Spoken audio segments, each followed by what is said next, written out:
Ukraine's military says it has shot down a Russian spy plane and a command aircraft, which are used to coordinate Russian battlefield movements. One of the planes was an A-50, seen here in filed footage, which can spot targets up to 650 kilometers away. So shooting that down would be a significant boost to Ukraine in its fight against Russia's invasion. And Moscow hasn't confirmed the incidents.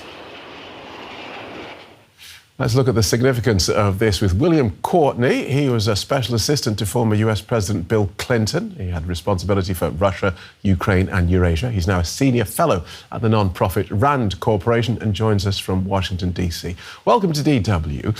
Let's start with a bit more, please, about these planes and their uses. The A-50, the radar plane, which has an equivalent in the West called AWACS, Airborne Warning and Control Aircraft, that is a very expensive plane. You saw the rotodome on top of the aircraft. That costs over $300 to make. Russia probably only has half a dozen of those. Those are important for enabling Russian fighter aircraft to see well beyond their own radars capabilities. When the American F-16s come into Ukraine, Russia will want to rely on that A-50 aircraft to be able to see into Ukrainian-controlled territory, to see those F-16s and perhaps target them. So this is really a blow for Russia. So, and how many of these $300 million aircraft does Russia have? Probably about half a dozen.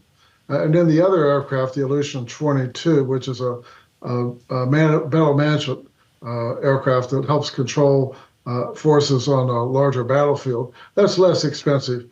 And it's not clear it was actually shot down as opposed to being damaged. So both of those are important aircraft for Russia. OK, so let's presume that both of these aircraft have been taken out of commission. How is that likely to affect Russia's strategy? Russia will probably think that the U.S. Patriot, the long-range air defense missile, ground-launched air defense missile, was responsible for shooting down the big aircraft, the A-50 aircraft, and perhaps the other one as well. The Russians then will decide, since they only have a half a dozen of those valuable radar aircraft, they'll probably want to fly them a little further away from the front line of the battle. But in doing that, this will make those aircraft less effective, for example, against the F-16s when they come into Ukraine. So they'll probably be a little bit more careful, fly it further behind the battle line, but they still need to do that because otherwise their fighter aircraft would not be able to find the F-16s very easily. OK, so a big scalp for Ukraine, and perhaps a useful message to send to US legislators who have been wrangling about the latest appropriations for Ukraine.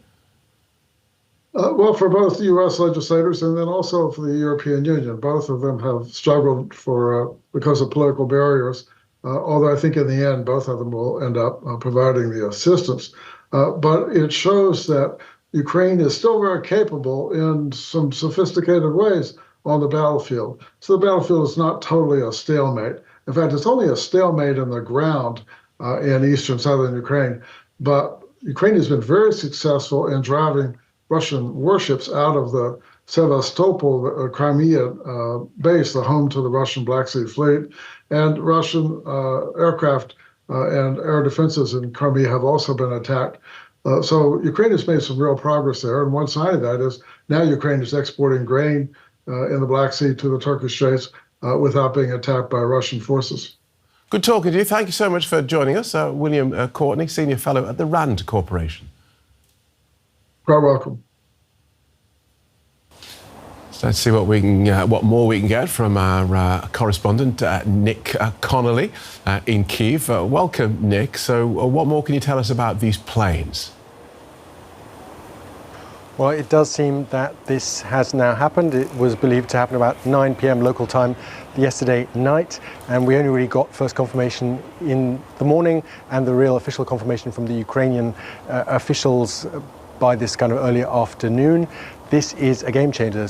During this war, Ukraine has been able to damage planes of this kind on the ground, on the tarmac in Belarus, but not fully destroy them.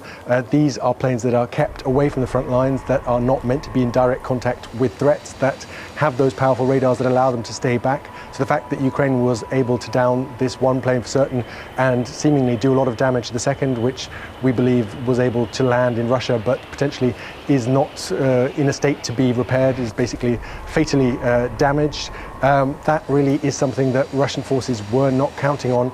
And now the guessing game is how this happened, what Ukrainian system was able to do this. Lots of people saying this could have been one of Ukraine's 2 Patriot anti-missile aircraft or air defense systems that were received from Western countries. One is believed to be near Kiev, protecting the capital. The other moves around the country and has already been confirmed to have destroyed other Russian smaller planes in the past weeks and months. So this is really a different kind of change of gear, and something that obviously from a Ukrainian perspective was badly needed at a time of pretty bad news in terms of Western support for Ukraine and a very difficult winter on the front lines. And what reaction has there been from Russia? None.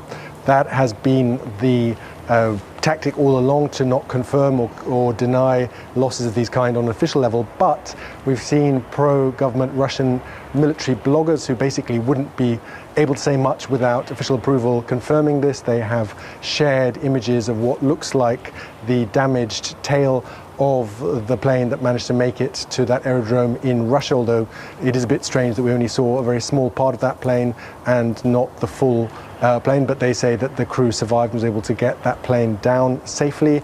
I think it is also really interesting to look at the kind of versions they've been spreading, and it seems basically for most of today that those Russian military bloggers were happier to say that this was a mistake, that this was Russian air defenses shooting down their own plane in a friendly fire attack. They would rather kind of countenance that, blame their own troops, than imagine that Ukraine is in a capacity, is capable of doing something like this, because this is something that they just thought never was likely to happen, that Ukraine just didn't have the capacity to do. So this is really a shock, and there's a real sense that Ukraine has been able to avoid all these Russian strikes in recent weeks, keep these air defense systems safe, and continue to take the Russian side off guard when they think that they're on the advance.